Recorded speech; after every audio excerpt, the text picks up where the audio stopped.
जय जय जय जय भीम, जय भीम, जय भीम, जय जय जय जय जय भीम, जय भीम, जय भीम। लोग मूतते हैं और हम सफाई करते हैं। हमारा धर्म देखो, हम जब भी उनकी सेवा कर रहे हैं वो लोग हमारे बच्चों पे पीड़ित कर रहे हैं, हमारे बच्चों को लूट रहे हैं, हमारे बच्चों की गर्दन उतार रहे हैं। देखो जी, ये वाल्मीकि समाज की बड़ी मैं भूल मानता हूँ इसको, जो ये शासन प्रशासन के बातों में आ जाते हैं, वोट करते हैं इनको, और फिर जब इनके साथ अत्याचार होता है यही लोग इनके साथ नहीं खड़े होते। भारतीय जनता पार्टी कभी भी राजनीतिक दल में नहीं है। हमेशा शुरू से लेकर आज तक इन्होंने दलितों का, पिछड़ों का, मुसलमानों का, सबका विरोध किया है। ये चाहती है मेरी जाति, मेरा धर्म, मेरा कर्म, इसका नारा ये है। हमेशा इन्होंने अत्याचार करा था, दलितों के ऊपर करा है। दरअसल में क्या है, वो पार्टी से चुनाव लड़ते हैं और पार्टी की गुलामी करते हैं।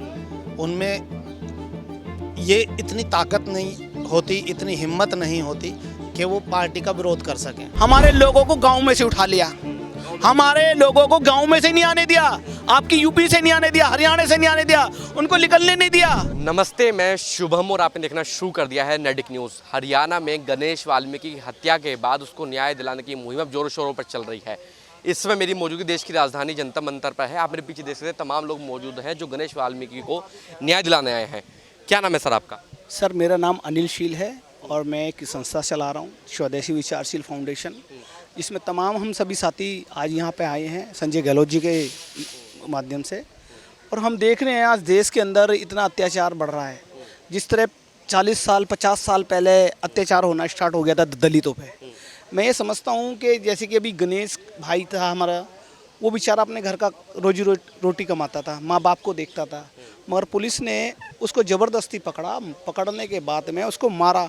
मारने के बाद में कई लोगों ने तो उसके उल्टी सीधी जगह पे लात मारी, जिससे उसकी हत्या हो गई। और हम ये देखते हैं जब उन्होंने ये देखा ये दलित है, वाल्मीकि है, तो उन्होंने उसका केस भी नहीं सुना, ना उसकी FIR दर्ज करी, ना कोई ऐसी कानूनी कार्रवाई हुई, कुछ भी ऐसा समझ में नहीं आया। और जब भी देखते हैं कि जब भी कोई अत्याचार होता है या तो दलितों की बेटी के साथ होता है, जब भी देखते हैं तो दलितों के बच्चों के साथ होता है। पढ़ाई की बात करें तो दलित के बच्चों को पढ़ने नहीं देंगे। पता नहीं, समझ में नहीं आ रहा ये सरकार चाहती क्या है। अच्छा, मुझे एक बात बताइए, आप वाल्मीकि समाज जो है प्रमुखता से भाजपा का कट्टर वोट बैंक रहा है शुरुआत से ही। अगर आप कुछ सालों की बात करें, आपको लगता है ये सब चीज़ें सरकार जो है वोट तो ले लेती है, उनको पता है कि वोट बैंक, देखो वोट बैंक की राजनीति हर जगह है। आप बेशक कहें कि मैं वोटों की बात करूँ, सरकार को पता है कि किस वोट से क्या इम्पैक्ट पड़ सकता है। अगर भगवान न करे कल को किसी जाति के साथ ये होता, उनको पता है कि आगे जाके खतरा हो सकता है, शायद अब तक न्याय मिल चुका होता। आप मानते हैं इसमें जातिवाद भी सबसे बड़ी चीज़ है? देखिए भैया, मैं आपकी जानकारी में दे देना चाहूँगा, भारतीय जनता पार्टी की कभी भी जीवन में वाल्मीकि समाज या दलित समाज कभी भी नहीं देता, वोट नहीं देता उनको।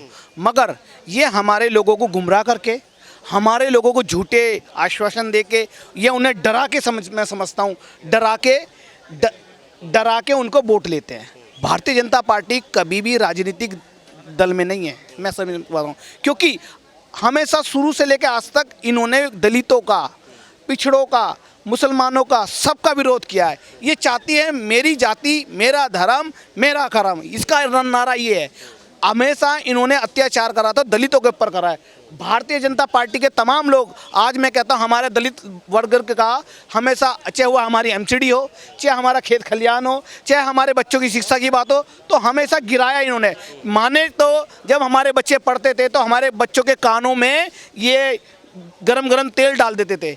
जब हमारे बच्चे पढ़ते थे तो ये इनके बच्चे हमारे बच्चों को टाट छीन के स्कूलों से धक्का देते। जैसे कि बाबा साहब ने बताया कि मुझे पढ़ने का भी अधिकार नहीं देते थे ये लोग। जब बाबा साहब जैसे लोगों के साथ ही इतना बड़ा अत्याचार कर सकते हैं, हम तो कुछ भी नहीं इस देश के अंदर। भारतीय जनता पार्टी के तमाम, हमने वहाँ के लोगों को कहा, हरियाणा के लोगों को, जितने भी नेता थे, हमने उन्हें कहा हमारे बच्चे को हक मिलना चाहिए, हमारे बच्चे को न्याय मिलना चाहिए, हमारे बच्चे को उनके जो परिवार, जो पीड़ित परिवार है उसको हक मिलना चाहिए। मगर भारतीय जनता पार्टी के नेताओं ने और पुलिस प्रशासन ने उन्हीं पे अत्याचार करा, उन्हें रातों रात डराया, और आज वही काम हुआ। ऐसी हमारा हाथरस कांड हुआ, ऐसी हमारा मनीष बहन जो थी, रातों रात उन्होंने जला दिया। भारतीय जनता पार्टी के साथ मिलकर पुलिस प्रशासन उस देश के उन गरीबों को अत्याचार कर रही है, जिसमें कि हम जैसे पिछड़े लोग, गरीब लोग, जो आज हम सह रहे हैं इस चीज़ को। और हम चाहते हैं इस मीडिया के माध्यम से, इस फेसबुक के माध्यम से तमाम लोग हमारी आवाज़ उठाएं। हम गरीबों की पीड़ित को हमें हमारी आवाज़ उठानी चाहिए और हमें हमारा हक मिल जाए, हम इस देश से और कुछ नहीं चाहते। आदरणीय कई जाति बिरादरी के लोग हैं और बड़े बड़े पदों पर बैठे हैं, वो हमेशा देश को लूटा है, हमने देश को दिया है। हम देश के सच्चे सैनिक हैं, हम देश के अंदर अच्छे लोग हैं। सबसे आज देश का सबसे बड़ा सबसे सस्ता मजदूर वाल्मीकि समाज है। आज मिलता क्या हमें, मात्र 200 300 500 रुपये की दिहाड़ी मिलती है हमें, उसमें से भी हमारे को टैक्स देना पड़ता है। हम लोगों की लोग मूतते हैं और हम सफाई करते हैं। हमारा धर्म देखो, हम जब भी उनकी सेवा कर रहे हैं वो लोग हमारे बच्चों पे पीड़ित कर रहे हैं, हमारे बच्चों को लूट रहे हैं, हमारे बच्चों की गर्दन उतार रहे हैं। आज हमारे कई ऐसे नेता थे जो हमारे आने थे, चाहे वो हरियाणा के थे, दिल्ली के थे, राजस्थान के थे, बॉर्डरों पे हमारी बसें रोकी गई, सब बॉर्डर पे हमारी बसें रोकी गई, हमारे लोगों को उल्टा भगाया गया। हमारे लोगों को पुलिस ने हरियाणा की पुलिस ने दिल्ली में नहीं घुसने दिया। मैं यूपी से आ रहा हूँ, यूपी में तमाम बॉर्डर देखते हुए आया हूँ, मुझे कहीं कोई पुलिस नहीं मिली, कहीं कोई बस को रोकते हुए नहीं दिखाई दिया, कोई भी नेता मुझे सड़कों पर नहीं दिखाई दिया। बड़े भाई, किसान आंदोलन हुआ, किसान आंदोलन में रातों रात किसान को घर से उठा लाया। ये पुलिस प्रशासन है, भारतीय जनता पार्टी का गृह मंत्री है। मैं तो कहता हूँ मुर्दे की राख को भी रातों रात खत्म कर देगा ये ऐसा प्रधानमंत्री और ऐसा गृह मंत्री है। आप तो आ रहे थे इस वाले रास्ते से, हमारे गांव वाले आ रहे थे गांव के रास्ते से, मगर हमारे लोगों को गांव में से उठा लिया, हमारे लोगों को गांव में से नहीं आने दिया, आपकी यूपी से नहीं आने दिया, हरियाणा से नहीं आने दिया, उनको निकलने नहीं दिया। मैं समझता हूँ मीडिया के माध्यम से, आपके माध्यम से आपका मैं बहुत बहुत धन्यवाद करता हूँ, आपके चैनल का धन्यवाद करता हूँ। आपके चैनल हमारे लिए हमारे आंदोलन को पास करने आया, और मैं चाहता हूँ ऐसे मेरे भाई, ऐसे नौजवान साथी हमारे साथ खड़े हों। फिर भी हमारे लोग आज भी, हमें कई जगह से, हमारे इसी जंतर मंतर से हमारे लोगों को उठाया गया। हम अपने भाई के लिए प्रदर्शन कर रहे हैं, अपने भाई के लिए गुहार कर रहे हैं। आज प्रधानमंत्री से क्या कहना चाहेंगे कि इस तरह अत्याचार बंद करो, इस देश के बच्चों को, दलित के बच्चों को, गरीब के बच्चों को, मजदूर के बच्चों को हक मिलना चाहिए। आपका क्या नाम है? प्रकाश नाम है मेरा। प्रकाश भाई, मुझे आप एक बात बताइए, इतना बड़ा मामला हुआ, अभी तक कोई ज़्यादा हाय हुल्ला नहीं है, तमाम ऐसे सांसद हैं जो वाल्मीकि समाज से हैं, विधायक हैं, कहीं भी सोशल मीडिया पे भी अक्सर इतना वायरल नहीं चल रहा है मुद्दा, जो सांसद हैं जिनको आप वोट देते हैं, समाज का नेता मानते हैं, वो सब लोग, समाज की बात आती है तो कहाँ चले जाते हैं वो सब लोग? देखो जी, ये वाल्मीकि समाज की बड़ी मैं भूल मानता हूँ इसको, जो ये शासन प्रशासन के बातों में आ जाते हैं, वोट करते हैं इनको, और फिर जब इनके साथ अत्याचार होता है यही लोग इनके साथ नहीं खड़े होते। मनीषा वाल्मीकि से लेकर आप जितने भी केस दलितों पे अत्याचार देखते हो, उसमें मैं नहीं देखता कोई मतलब शासन प्रशासन का आदमी जो सत्ता में आ चुका है इस समय, वो आकर खड़ा हो रहा है और उनकी आवाज़ उठा रहा है, जबकि सत्ता में आने से पहले वो उनके बिल्कुल सपोर्ट में रहते हैं कि भाई हम आपके साथ हैं और हमें वोट करो, हम आपकी आवाज़ को उठाएंगे, बुलंद करेंगे। लेकिन जैसे जैसे सत्ता में आ जाते हैं फिर उसके बाद वो उसको निगलेक्ट कर देते हैं बिल्कुल। लेकिन कि सांसद चंद्रशेखर आज़ाद अभी इस मुद्दे पर हरियाणा जो यहाँ पर वो बना हुआ है आवास करके, वहाँ मतलब उनका घेराव करने वाले थे, बाद में कह रहे हैं कि हम उनकी मांगे मान लेंगे, हम कोई घेराव नहीं करेंगे, स्थगित कर दिया गया है। वो चंद्रशेखर जी अपने लेवल पे आवाज़ हमेशा उठाते हैं। देखो, हम ये नहीं कह सकते यहाँ पे नहीं आए या फिर वहाँ पर आंदोलन नहीं किया, वो वजह हो सकती है उनकी अपनी, लेकिन हमने ये देखा है चंद्रशेखर जी दलितों के लिए हमेशा आवाज़ उठाते हैं। जिस तरह से दिल्ली में संजय गहलोत जी आयोग में चेयरमैन हैं और कर्मचारियों के लिए भी, और जैसे भी इंडिविजुअल भी किसी के साथ अत्याचार होता है दलित समाज से, तो ये खड़े होते लेकर मोर्चा। तो न्याय मिलेगा, उम्मीद है?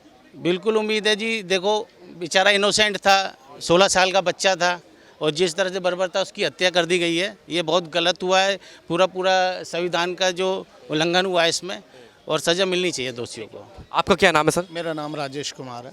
राजेश जी, मुझे आप एक बात बताइए, जब मैं दलितों की राजनीति की बात करता हूँ, बहुत सारे नेता ऐसे हैं जो दलितों के नाम पर राजनीति करते हैं, वोट भी पाते हैं, सांसद भी बन जाते हैं, विधायक भी बन जाते हैं। जब मुद्दे की बात आती है, जब समाज के साथ कहीं अत्याचार होता है, तो वो नेता कहाँ छुप जाते हैं जाके? दरअसल में क्या है, वो पार्टी से चुनाव लड़ते हैं और पार्टी की गुलामी करते हैं। उनमें ये इतनी ताकत नहीं होती, इतनी हिम्मत नहीं होती कि वो पार्टी का विरोध कर सकें, क्योंकि पार्टी उन्हें टिकट देती है, उनकी अपनी कोई वैल्यू नहीं है, इसलिए वो पार्टी के विरुद्ध कभी नहीं जाना चाहते। क्योंकि अगर जो पार्टी के विरुद्ध जाएंगे तो पार्टी उन्हें अगली बार टिकट नहीं देगी, उन्हें बाहर का रास्ता दिखा देगी। कोई एक नेता तो ऐसा होगा जिसको राजनीति से मतलब नहीं होगा, जिसको समाज से मतलब होगा। एक नेता उनमें से, अगर जो हम अपने समाज के लिए कार्य करें, अंबेडकर को पढ़ें, अंबेडकर वादियों को ज़्यादा से ज़्यादा सत्ता में लाएं, तब जाके वो समाज का भला कर पाएंगे। अगर जो हम सब अब हम अंबेडकर को पढ़ते नहीं, अंबेडकर के ना तो हम फॉलो करते हैं उन्हें, ना उन्हें पढ़ना चाहते हैं, ना अपने बच्चों को पढ़ाना चाहते हैं। ये देश पता नहीं किस तरफ ले जा रहे हैं, मंदिर मस्जिद बना रहे हैं, शिक्षा की तरफ कोई ध्यान नहीं है। दलितों के बच्चे जो हैं वो गांव और देहात के जो बच्चे हैं वो तो पढ़ ही नहीं पाते।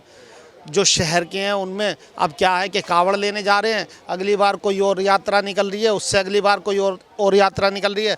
10-10, 15-15 दिन स्कूल बंद रहते हैं तो वो पढ़ेंगे क्या बच्चे। आप देख रहे हैं नेट्रिक न्यूज, साहस सच कहने का।